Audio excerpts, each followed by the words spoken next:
22절 말씀입니다. 구약성경 204쪽 뜯으시면 됩니다. 민수기 6장 22절 함께 합독합니다. 여호와께서 모세에게 말씀하여 이르시되 아론과 그의 아들들에게 말하여 이르기를 너희는 이스라엘 자손을 위하여 이렇게 축복하여 이르되 여호와는 내게 복을 주시고 너를 지키시기 원하며 여호와는 그의 얼굴을 내게 비추사 은혜 베푸시기를 원하며 여호와는 그 얼굴을 내게로 향하여 드사 평강 주시기를 원하노라 할지니라 하라. 그들은 이같이 내 이름으로 이스라엘 자손에게 축복할지니 내가 그들에게 복을 주리라. 아멘.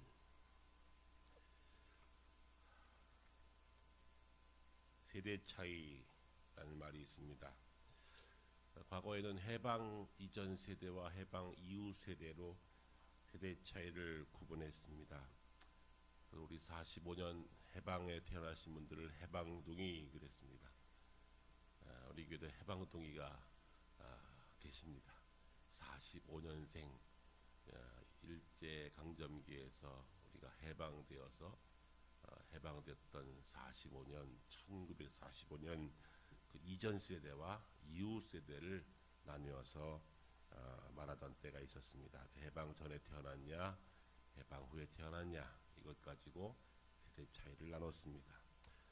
그 이후에는 6.25 전후 세대로 세대 차이를 구분했습니다. 6.25를 경험했냐, 전쟁 봤냐, 공산군 봤냐, 못 봤냐 이것 가지고 세대를 나누었습니다. 저는 전후 세대입니다. 여기에 6.25 이전 세대가 계시지요? 전쟁 보셨습니까? 전쟁 엄청난 사건인데 6.25를 보았느냐 못 보았느냐 가지고 세대 차이를 구분하는 때가 있었습니다. 그 후에 저희 어릴 적에는 4.19 세대를 또 기준으로 했습니다. 4.19를 보았냐, 그 혁명 격동기에 그 전과 그 이후를 나누어서 4.19 세대, 그래서 4.19 이전과 이후, 박정희 대통령이 등장하기 전과 그 이후 그 세대를 나누어서 세대 차이 그랬습니다. 이제 그 후에는 뭘로 세대 차이를 나눌까요? 저희들 만나보면 50세대와 60세대로 나눕니다. 50년, 58년 개띠들이 중심되어 있는, 왜 58년 개띠라 그랬을까요? 58년에 무지하게 났습니다. 전쟁 이후에 좀 살만하니까 무지하게 났습니다. 그래서 58년 개띠가 정말로 개떼처럼 많아요. 우리 주변에 보면 왜 그 58년 개띠가 많은지 58년 개띠가 진짜 많아요. 그런데 58년 개띠가 이제 점점 실무에서 사라지는 시대를 봅니다. 저희 노예도 가보면 58년 개띠들이 이제 서서히 은퇴 준비합니다. 이제 2년이면 다 목사 현직에서 사라져서 58년들이 사라지면 그 다음이 저입니다. 60 이후 세대들이 나뉘어져서 58년 시대와 60 시대로 나누는데 요즘은 어떻게 세대 차이를 나누는지 아십니까? 매년 달라집니다. 한 해 한 해 달라집니다. 엄청나게 변화하니까요. 우리 AI가 이렇게 갑자기 올 줄 알았습니까? 제가 우리 게시판에 하나 붙여놨는데 우리 창립 25주년 초청장 하나를 만들고 싶어서 예전에 초청장 하나 만들려면 진짜 힘들었습니다. 디자인하려면. 요즘은 AI에다가요.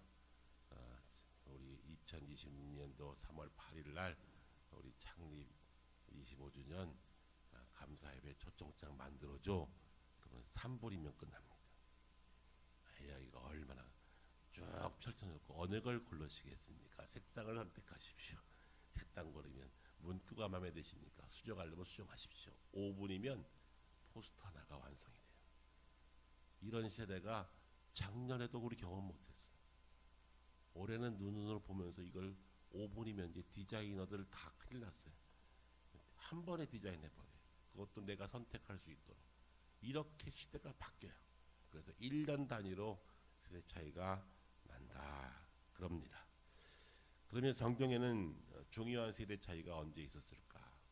오늘 이제 본문에 민수기를 보게 되는데 민수기에는 하나님께서 이스라엘 백성들을 시내산에서 이제 가나안 동편까지 그리고 가나안 접경까지 인도하여서 이제 여호수아가 필두로 가나안을 들어가기 직전까지의 역사를 기록합니다.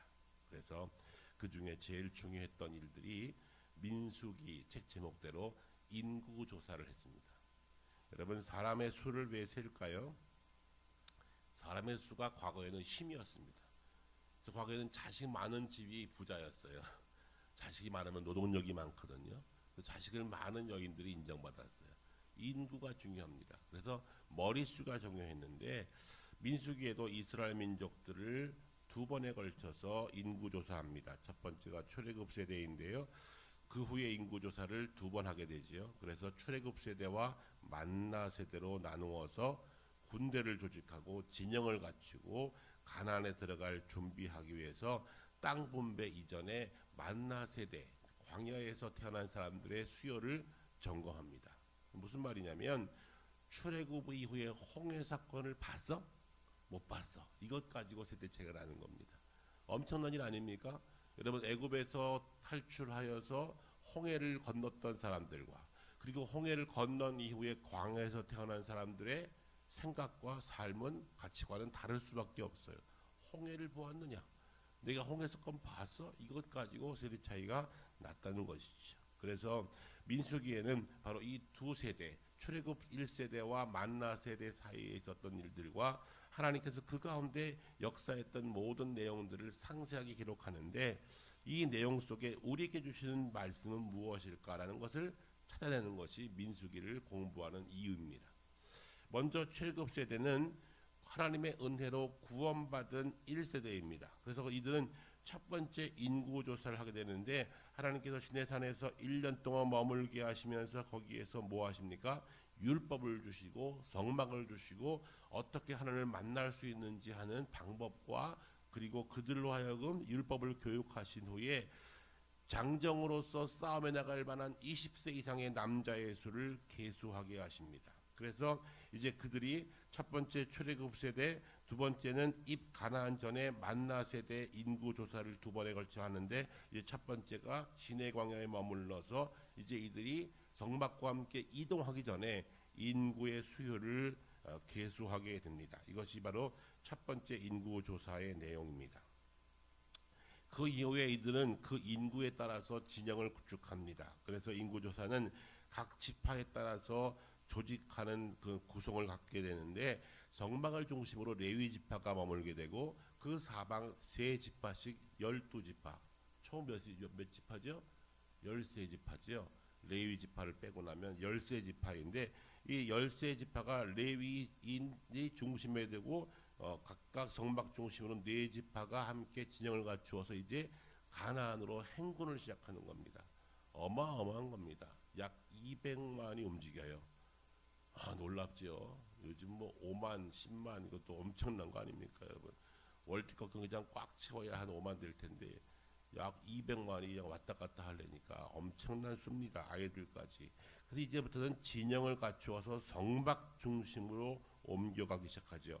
성막에는 레위 지파가 약 8,580명 정도가 성막을 중심으로 성막의 일을 도우면서 이동을 시작하는데 중심이 뭐였다고요? 성막입니다. 우리의 신앙의 중심은 어디에 있어야 합니까? 교회에 있어야 합니다. 교회 중심으로 신앙 중심으로 가는 인생이 안전합니다. 그래서 우리의 중심 가운데 신앙 중심이 되어야 된다는 거지요. 여러분의 마음은 어디에 있습니까? 무엇이 여러분의 인생을 끌고 갑니까? 여러분의 인생을 끌고 가는 중심이 무엇입니까? 이스라엘 민족들은 광야 생활 40년 동안 성막 중심으로 그 성막이 움직이면 따라서 움직였습니다. 그래서 몇 년 동안 했다고요? 40년 했습니다. 어쩌면 가나안 들어가기 전까지 그들의 삶의 중심은 성막이었습니다. 이것이 하나님께서 그들에게 세운 첫 번째 원칙이지요. 그러면서 레위 지파를 통하여서 성막의 중심으로 제사장들의 일을 함께 돕게 하시고 고핫 자손은 성막 이동할 때 언약궤를 어깨에 메고 움직일 수 있도록 하나님께서 규칙을 정하시면서 그 규칙과 규례에 따라서 이 일을 행하도록 했다는 겁니다. 뭐가 있었다고요? 규칙과 규례가 있었어요. 이때부터 그들은 질서가 생겼다는 겁니다. 여러분, 교회도 마찬가지예요. 교회도 질서가 있습니다. 법이 있어요. 물론 세상 법도 있지만 교회 법도 있어요. 그 교회 법대로 교회가 잘 운영되어야 그 교회가 건강한 교회라는 겁니다. 어저께가 우리 서부 시찰, 우리 저 위에 강화도부터 여기 평택까지 반 잘라서 경기 서부 지역을 우리 서부 시찰 그럽니다. 우리 노회가 우리 교회가 포함된 그 지역인데요. 여기에 목사님 장로님들이 모여서 하루 동안 회의를 같이 했습니다. 회의하면서 이제 교회 형편들을 묻고 교회 사연들을 같이 이야기하면서 이제 회의를 하는 거지요. 그러면서 거기에도 규칙과 법에 따라서 질서에 따라서 이제 사람들도 세우기도 하고 일도 하고 서로 도울 건 돕기도 하고 그래서 우리의 중요한 일들을 또 노회로 상정해서 노회가 그 일을 감당할 수 있도록 이렇게 하는 일들을 우리 시찰회라 그러는데 그 일을 어저께 했어요. 거기에 보면 법이 있어요. 질서가 있어요. 그런데 가끔 보면 그런 사람이 있어요. 법과 상관없이 제멋대로 하는 분들이 있어요. 그까지 법이 뭐가 중요해? 나 어려운데 도와줘야지. 그런 법대로 하는 걸 우리 정했어요. 그런데 법을 무시하고 자기 힘든 소리만 막 하는 거예요. 돼요, 안 돼요? 안 돼요. 이스라엘 민족이 성막 중심으로 옮겨갈 때에 그 성막을 담당하는 사람들과 성막을 통해서 이동할 때마다 하나님께서는 어떻게 그들이 성막 중심으로 생활해야 되는지를 레위기의 법을 통해서 그들에게 분명하게 말씀했다는 거예요. 그러면서 성막 중심으로 그들이 제사를 드리는 방법들과 어떻게 대인 관계를 할 것인가, 어떻게 경제 관계 활동할 것인가, 어떻게 타인의 물건을 취하고 택할 것인가, 여러 가지 법들을 자세하게 레위기에서 말씀해 주셨는데 이제 그 레위기 법을 실행하는 단계가 지금이에요. 민수기. 그래서 가나안까지 들어갈 때 그 법에 따라 움직였다 하는 것을 꼭 기억해야 합니다. 두 번째로 이제 1년 만에 시내산에서의 정착을 마무리하고 가나안으로 출발합니다. 첫 번째 유월절은 어디서 지켰습니까? 이스라엘 민족이 애굽에서 첫 번째 유월절을 맞이합니다. 그 유월절은 놀라운 유월절이었어요. 상상도 안 했던 유월절이었어요. 하나님께서 그들에게 출애굽하기 위해서 마지막 재앙으로 장자의 죽음을 엄청나게 그 땅에 이루어낼 때에 하나님께서 히브리 민족만을 구원하기 위해서 피를 바른 집은 뭐한다? 넘어간다. 이게 유월절입니다. 첫 번째 유월절은 시내산 오기 전에 애굽에서 있었는데 두 번째 유월절은 시내산 앞에서 이루어집니다. 이 두 번째 유월절은 갑자기 이루어진 것이 아니라 하나님께서 계획에 따라서 성막을 다 완성하게 하시고 광야에 들어온 지 두 번째 해 2년 2월 20일에 두 번째 유월절을 지키게 하시면서 규칙에 따라서 이들을 떠나게 하십니다. 첫 번째 유월절이 바로의 명령에 의해서 출발되게 됐다면 두 번째 유월절 이 명령은 아론과 그의 자손들이 은나팔을 불면서 장엄하게 출정식을 하면서 이루어집니다. 첫 번째는요, 왜 나간지도 몰랐어요. 짐 싸! 그러니까 막 짐 싸가지고 정신없이 나간 거예요. 피난 가보신 분 안 계시죠? 우리 권사님 피난 가보셨나요? 부산에서 가보셨어요? 피난 가보셨어요? 부산이라 안 가보셨을 것 같아. 저희 아버지 어머니도 피난을 가보셨어요. 대전까지 가보셨어요. 대전까지. 멀리 갔죠? 서울에서 간다고 하신 게 대전이에요. 대전 갔다 다시 올라오셨대. 그거 갔다 오신 거예요. 갔다 보니까 수목됐대. 여러분 걸어서 그냥 조금씩 평택에 살다가 오산에 살다가 이렇게 조금 이동하는 거예요. 갑자기 가는 게 아니라 쭉 대전 가는 게 아니라 서울에서 수원쯤 왔다가 또 공성원 내려온대. 그럼 오산쯤 갔다가 또 짐 싸서 평택 갔다가 그래서 대전까지 갔다 오셨대요. 그게 얼마 걸렸다고요? 1년 반 걸렸어요. 그래서 수복되니까 다시 올라왔어. 다시. 그런 거예요. 전쟁은. 이스라엘 민족이 지금 정착을 하지 못하니까 그렇게 이동하는 겁니다. 그런데 그 이동할 때마다 하나님께서 명을 정하여서 행동하게 하는데 첫 번째 유월절은 당황하게 급하게 했지만 두 번째는 규칙과 규례에 따라서 계획에 따라서 하나님이 움직일 수 있도록 중심되는 성막을 주시고 리더를 세우시고 그리고 각 지파의 진영에 따라서 아주 규칙적으로 규례와 법도에 따라서 움직이게 했다는 겁니다. 이때부터 하나님께서는 그 가운데 임재하시고 동행하십니다. 이것이 하나님께서 허락하신 민수기의 축복이에요. 임재와 동행. 성막에 임재하시고 그들을 이끌어 가시면서 동행하십니다. 그 후에 민수기에서 꼭 기억할 것은 가데스 바네아의 사건인데, 민수기 11장부터 14장까지 기록되어 있는 사건입니다.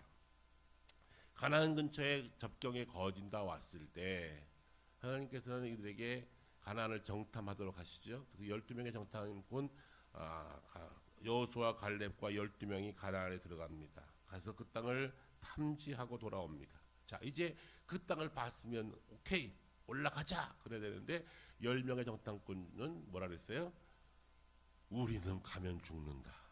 가보니까 거기는 성곽도 있고 이미 가나안은 철기 문명이 발달돼서 철로 무장돼 있고, 그들은 장대하고 기골이 장대하고 커서. 왜 그랬을까요?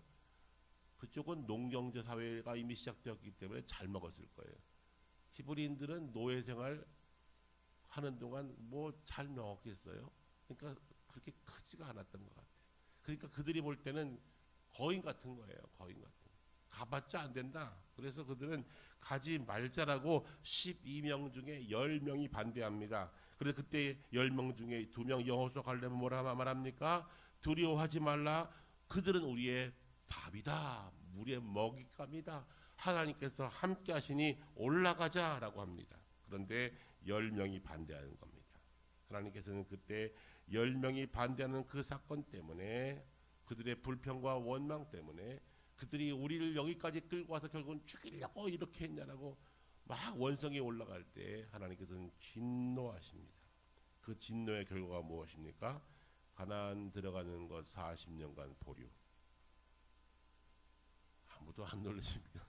다 왔어요. 지금 1년 동안 시내 광야에서 그렇게 고생하면서 성막 배우고 율법 배우고 다 배우고 진영 갖추고 군대 조직 갖추고 이제 딱 와서 가나안 동편에 와 있습니다. 이제 들어가면 되는 거예요.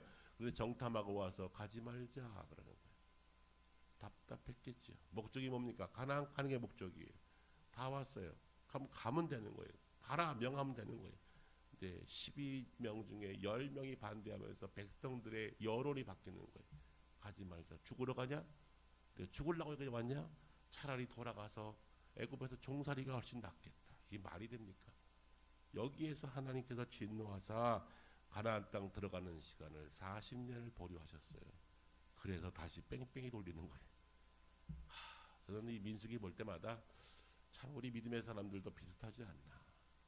구원받고 은혜 받고 그럴 땐 참 감사한데, 구원과 은혜 감격이 사라지는 순간 하나님과 관계없는 거예요. 불신자보다 못해. 불신자들은 의지라도 있지. 불신자들은 의리라도 있지. 어떤 데는 의리도 없어요. 믿음도 없는 것이 아니라 의리도 없어요. 의지도 없어요. 그냥 무너지는 거예요. 지금 이들의 모습이 때로는 우리의 모습이기도 해요. 결국 이 가데스 바네아 사건으로 이스라엘 민족은 여기서부터 출애굽 세대와 만내 세대가 완전히 갈라집니다. 그래서 이들 가운데 하나님께서 40년을 결국 정확히 하면 39년이죠. 한 39년 몇 개월 이렇게 돌리시면서 이들에게 다시 율법을 상세하게 가르치는 율법 학교에 입학시켜요. 다시 배워라. 그 세월이 40년입니다. 마지막에 그들은 다시 민수기 15장에 오면 가나안에 들어가지 못한다는 소식을 듣고 백성들이 회개하기보다는 모세에게 불평과 원망을 쏟아내면서 레위 자손 중에 고라와 르우벤과 아비람의 자손인 다단과 온이 지휘관 250명을 불러 모아가지고 모세와 아론에게 대항합니다. 여러분, 대항이 구체화됐어요. 그냥 불평 정도가 아니라 이제는 리더 바꾸자는 거예요. 무섭죠? 지도자 바꾸자는 거예요. 지금이나 옛날이나 비슷한 것 같아요. 기원전이나 지금이나.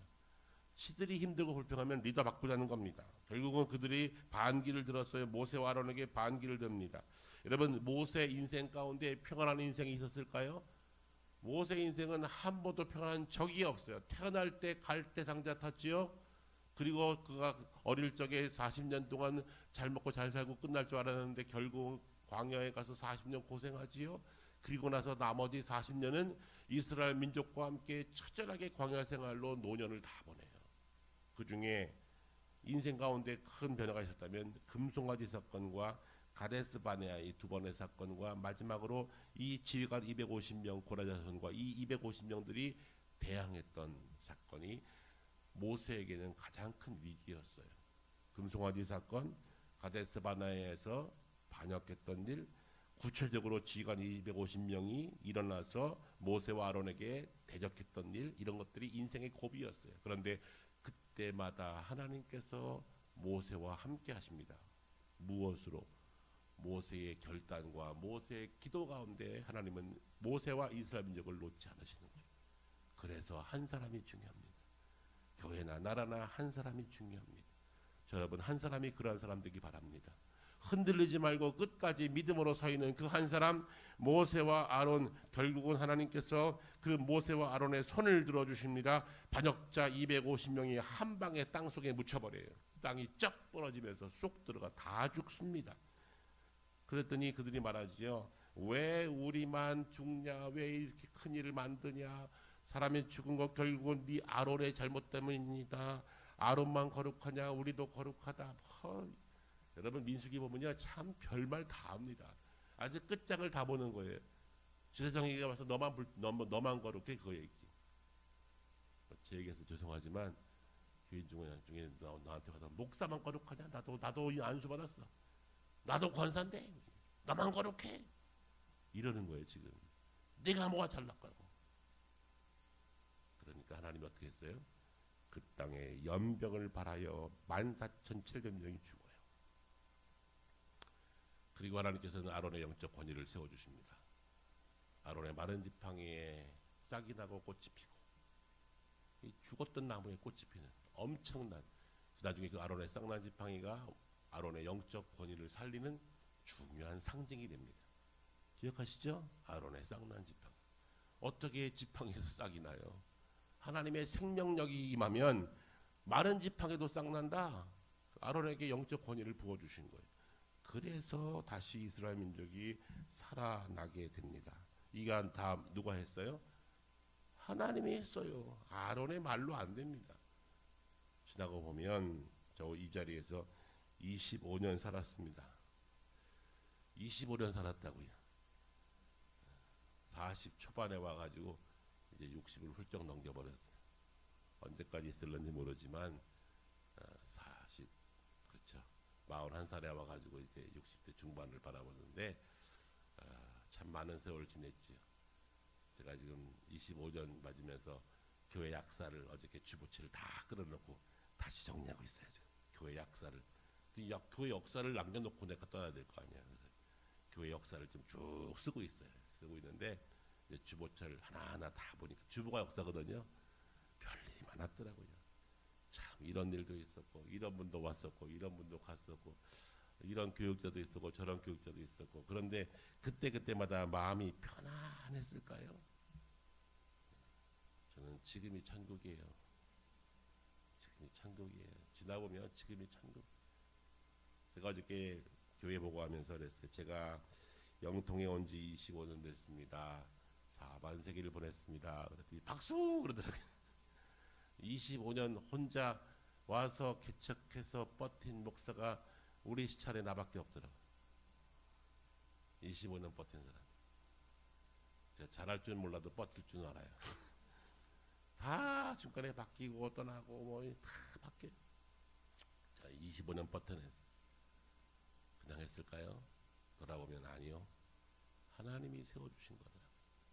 제가 뭐 잘났습니까? 뭐 공부를 많이 했습니까? 뭐 가진 게 있습니까? 뭐 특별한 연권이 있습니까? 뭐 특별한 거 없어요. 근데 가만 돌아보니 하나님이 세우신 거예요. 모세와 아론의 권위도 그래서 하나님이 세우셔요. 그래서 모세에게 결국은 정치적인 리더십을 주시고 아론에게 영적 리더십을 주셔서 하나님 나라가 제사장 나라인 것을 다시 확증하게 하시고 이스라엘 민족을 다시 새롭게 세워주시는 것이에요. 이것이 바로 하나님께서 하신 일입니다. 민수기 19장까지 그 역사가 기록되어 있어요. 마지막 민수기 20장부터 31장까지 역사를 보시면 거기에 중요한 일이 있습니다. 다시 그들이 뺑뺑이를 돌다가 에돔 땅을 오해하던 중에 그곳에서 이스라엘 민족이 다시 또 한 번 불평합니다. 뭐 때문에 불평합니까? 힘들다는 거예요. 배고프다는 거예요. 물이 없다는 거예요. 결국 하나님께서는 그 불평하는 그들을 깨우치기 위해서 하신 방법이 뭔지 아십니까? 불뱀 사건이에요. 물어 죽이는 거예요. 광야의 불뱀은 한 번 물면 직사합니다. 뭐 시간도 뭐 오래 걸리지 않아요. 그냥 가는 겁니다. 엄청난 역사가이죠. 결국 이 불뱀 역사가 일어날 때 하나님께서 그걸 통해서 이스라엘 민족을 싹 쓸어버릴 수 있었는데 싹 쓸어버리지 아니하시고 하나님은 대안을 주세요. 하나님은 때로는 고난도 허락하시지만 고난을 주시진 않으세요. 고난을 허락하긴 하시지만 대안도 주신다. 때로 우리 고난이 있어요. 그러면 빨리 돌아보셔야 돼요. 왜일까? 이 어려운 일이 왜일까를 빨리 돌아보시면 대안이 보여요. 사람들은 그게 잘 못해요. 죽어도 끝까지 갑니다. 무식한 거예요. 영적으로 무지한 거예요. 어려움이 오면 빨리 돌아보아 이 어려움이 왜 왔는지를 돌아보면 대안이 생기는 거예요. 이스라엘 민족이 불뱀 사건으로 다 죽어갈 때 하나님께서 노뱀을 만들어서 그 노뱀을 바라보는 자는 살리라 하고 말씀하십니다. 이것이 나중에 십자가 사건과 연결되지요. 불뱀의 대안은 뭐였다? 노뱀이었다. 여러분, 노뱀. 하나님께서는 이 노뱀을 장대 높이 달게 하시고 바라보면서 산대요. 뱀에 물려서 독이 퍼져가는데 그 보는 그의 살 길이 맞습니까? 상처를 째서 피를 빨든지 뭔가 대처를 해야지. 노뱀 본다고 삽니까? 예수 믿는다고 구원 받습니까? 십자가 본다고 구원 받습니까? 똑같은 거예요. 똑같은 거예요. 결국 불뱀을 통하여 죽고 나갈 때 노뱀을 바라보는 자는 살게 하셨습니다. 이것이 하나님의 방법이에요. 하나님께서는 반드시 대안을 만드시는 거예요. 그래서 노뱀 사건 통해서 다시 한번 이스라엘 민족을 하나님을 바라보도록 하는 것을 철저하게 훈련하셨습니다. 마지막까지 최선을 다한 하나님께서 모세는 결국은 끝까지 하나님과 동행합니다. 그런데 무리바에서 한 사건을 경험합니다. 무리바에서 또 목이 말랐어요. 하나님께서는 반석에 명하여 물을 내라 하십니다. 뭐라 하셨다고요? 반석에 명하여 물을 내라. 반석아 물을 내라 이렇게. 그런데 모세는 이때 참 이거 보면서도요. 야 그래 모세도 사람은 사람 맞다. 명하여 물을 내고 싶은데 성질 나는 거예요. 성질. 야 니네 한두 번이지 몇 번째냐. 한번 볼래? 그래서 모세가 지팡이를 들어서 반석을 2번을 땅땅 쳤어요. 하나님께서 뭐라 하십니까? 내가 나의 거룩함을 드러내지 아니했느니라. 내가 나의 거룩함을 드러내지 아니하였느니라. 내가 언제 반석을 2번 치라 했냐? 명하라 했지. 여호와의 거룩함을 가지고 여호와 이름으로 반석에 명하면 물이 날 텐데 내가 왜 네 성질대로 하냐? 네 성질대로. 전 여기에서 많이 회개합니다. 목사가 성질대로 하면 죽습니다. 목사가 성질대로 하면 공동체는 깨집니다. 모세는 성질대로 했던 것 때문에 하나님의 큰 어미한 책망을 듣는데 너는 죄송하지만 미안하지만 모세야 가나안 못 간다 그랬어. 40년을 달려왔는데 나는 미안하지만 가나안 못 간다. 저는 많은 생각을 합니다. 모세가 왜 가나안을 못 들어갔을까? 물론 하나님의 거룩함을 드러내지 아니함으로 하나님께서 가나안에 들어갈 수 없다는, 모세와 아론은 들어갈 수 없다는, 너의 사명은 여기까지다라고 하나님이 자르긴 했지만, 저는 중요한 것은 모세가 하나님의 거룩함을 드러내지 않은 것과 함께 만약 모세가 가나안에 들어갔다면 이스라엘 민족은 가나안 종교와 결탁하면서 다 무너질 때 모세교 하나 나오지 않았을까? 야훼를 섬기는 것이 아니라 모세를 섬기는, 끝까지 갔으니까. 그런데 모세를 거기까지 인도하시고 가나안 땅 동편 느보산에서 인생을 마감하게 하십니다. 그리고 모세의 무덤도 남기지 않게 하세요. 아마 무덤 남겼으면 거기 또 모여서 기도했을 거예요. 분명히 그랬을 거예요. 인간들은 그렇게 약하거든요. 분명히 모세 무덤에 모여 앉아서 기도했을 거예요. 여러분 전도관 들어보셨죠? 한때 70년대 전도관 끝내줬습니다. 하얀 건물에 하얀 비둘기에 십자가 꺾어버리고 비둘기 다 올려놓고 박태선 장로가 하나님 대신 하얀 두루마기 입고 나와서 한강 집회하면 백사장에 까맣게 모였어요. 저 어릴 때 아주 어릴 때 기억이 나요. 박태선 장로 집회하면요 엄청나게 모였어요. 그리고 하얀 두루마기를 슉 흔들면요 사람들이 그 밑에 가서 그냥 두루마기에 머리라도 어떻게 스치지 않을까 막 그랬어요. 결국 박태선 죽었어요. 그 아들은 외화 밀반출하다가 걸려서 이상한 짓 하다가 걸렸어요. 그런데 지금도 덕소에 가면 아직도 박태선 무덤 앞에 사람들이 모여 있어요. 지금도 신앙촌은 멀쩡합니다. 신앙촌 돌아갑니다. 왜요? 경제 공동체이기 때문에 안 바뀌어요. 통일교 없어질 것 같죠? 저는 통일교는 없어지지 않으리라고 믿습니다. 통일교 지금 뭐 정치적으로 막 시끄럽잖아요. 그런다고 절대 안 없어져요. 거기는 이미 경제 공동체거든요. 탄탄하게 묶여 있어요. 이게 하나님을 대항하는 무리들은요 절대 무너지지 않아요. 끝까지 가는 거예요. 언제까지? 지옥까지 가지요. 이거 못 깨달으면 지옥 가는 겁니다. 이거 못 깨달으면 가나안 못 들어가는 겁니다. 그렇기 때문에 하나님 앞에 겸손함이 필요합니다. 그 이후에 하나님께서는 이스라엘 민족의 역사 가운데 또 하나의 사건인데 심히 민수기에서 우리가 꼭 기억해야 될 모압 왕 발락의 이야기를 기억해야 합니다. 하나님께서는 이스라엘 민족을 40년 동안 돌리시니까 그 가나안 시내산 그 밑에 시나이 반도 넓지 않은데 40년을 돌다 보니까 그 주변에 많은 부족들이 이스라엘 민족의 실력을 아는 거예요. 쟤네들은 만나면 죽는다. 쟤들은 피해라. 쟤들은 이 땅에 들어오면 안 돼. 그래서 모압 왕 발락이 결국은 그들을 저주하려고 악한 선지자 발람을 꾀하여서 하나님의 개입을 막으려고 하고 그들을 저주합니다. 하나님께서는 그런데 그것을 하나님이 막아버리세요. 그 영적 잔꾀를 영적인 그 잘못된 그 길을 하나님이 막아버리세요. 하나님의 계시로 하나님의 뜻으로. 무슨 말입니까? 하나님께서는 지금도 세계를 경영하신다는 겁니다.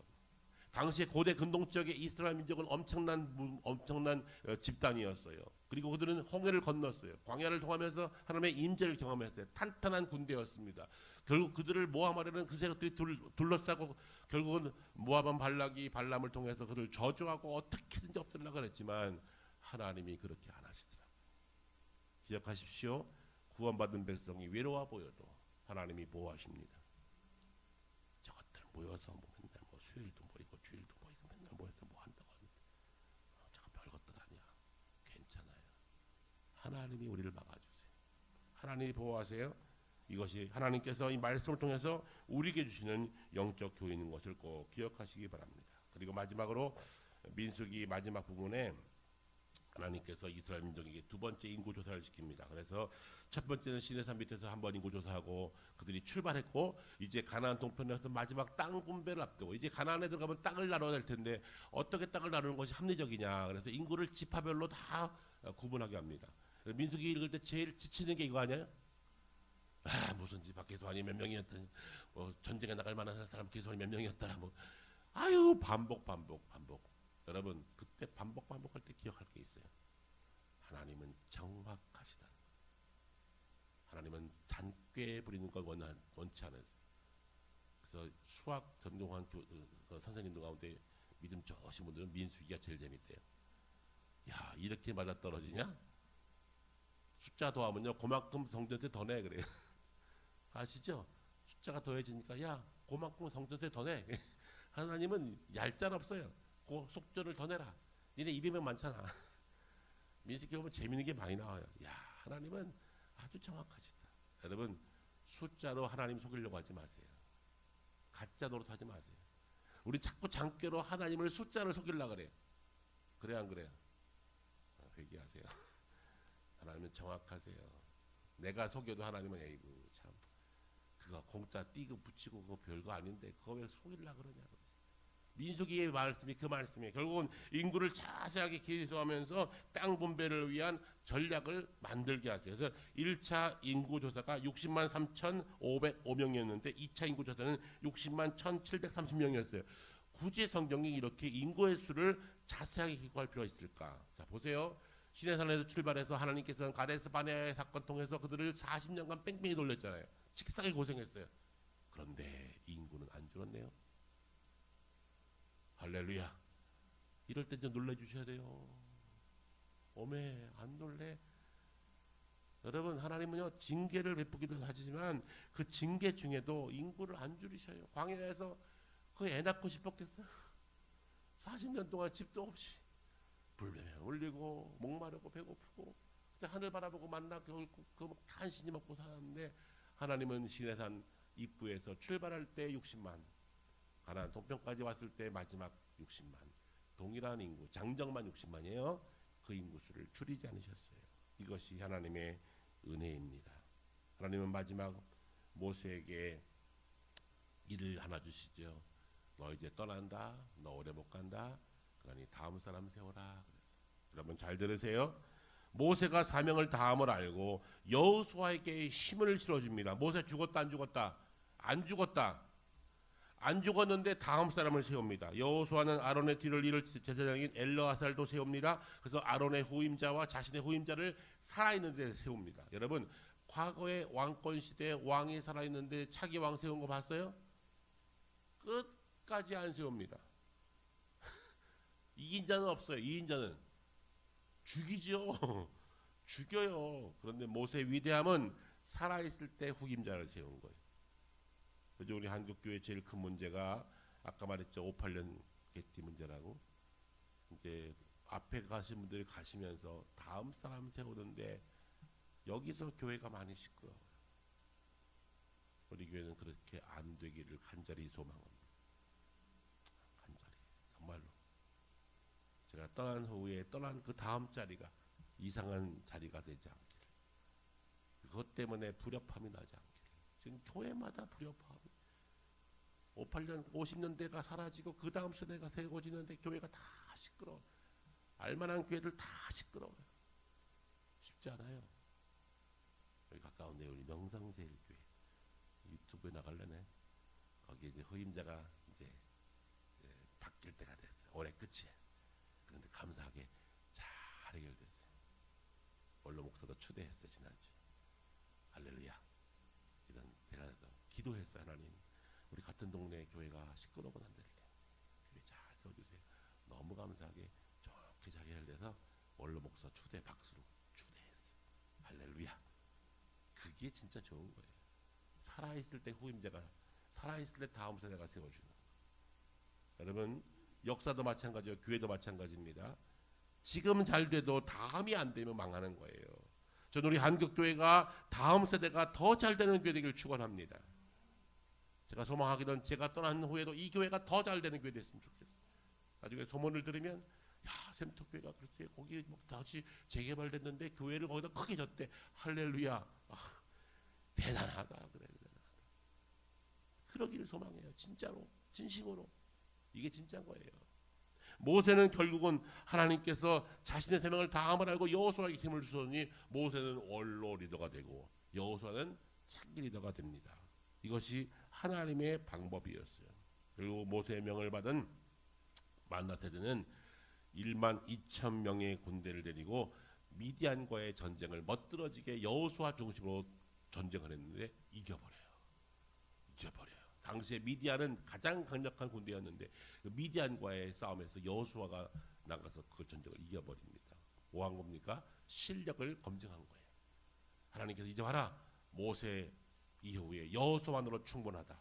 여호수아에게 영적 권위, 정치적 권위를 주신 거지.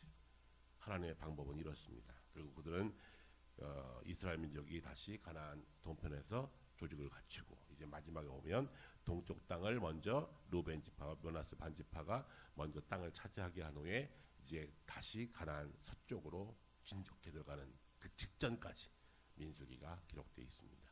하나님은 그 전에 땅 분배를 잘 마치게 하시고 하나님께서 이제 아브라함 이후에 언약했던 그 사건이 500년 만에 실제로 이루어지는 겁니다. 내가 지시할 땅으로 가라. 500년 만에 말씀이 이루어집니다. 하나님은 절대 변치 않습니다.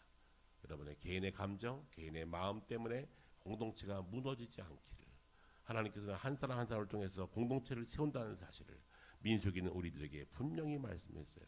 하나님의 꿈은 반드시 이루어진다. 그리고 교회가 건강한 꿈을 꾸고 믿는 자들이 건강한 꿈을 꿀 때 하나님은 그 꿈을 반드시 이루신다. 아브라함의 언약, 아브라함의 꿈을 하나님께서 500년 만에 이루시는데 내가 지금 꿈꾸는 꿈이 헛된 꿈이 아니면 반드시 여러분의 자녀, 손자 반드시 때에 따라서 그때그때 맞춰서 이루실 거예요. 그러니까 꿈꾸며 기도하세요. 포기하지 마세요. 만일 모세가 포기했다면 이스라엘 민족 없어요. 근데 모세는 포기하지 않았어요. 여호수아도 포기하지 않았어요. 여러분의 꿈을 끝까지 꾸십시오. 숨 넘어갈 때까지 꿈을 잊지 마십시오. 아유, 하나님 이게 이루어지겠습니까? 이루어진다니까요. 꿈꾸며 기도하세요. 나와 내 후손과 내 다음 세대가, 우리의 증조 할머니가, 우리 고조 할머니가 기도했던 거야. 이런 말 들으셔야죠. 이러한 축복이 우리 모든 성도님들에게, 우리 모든 교우님들에게 있어지기를 주의 말씀으로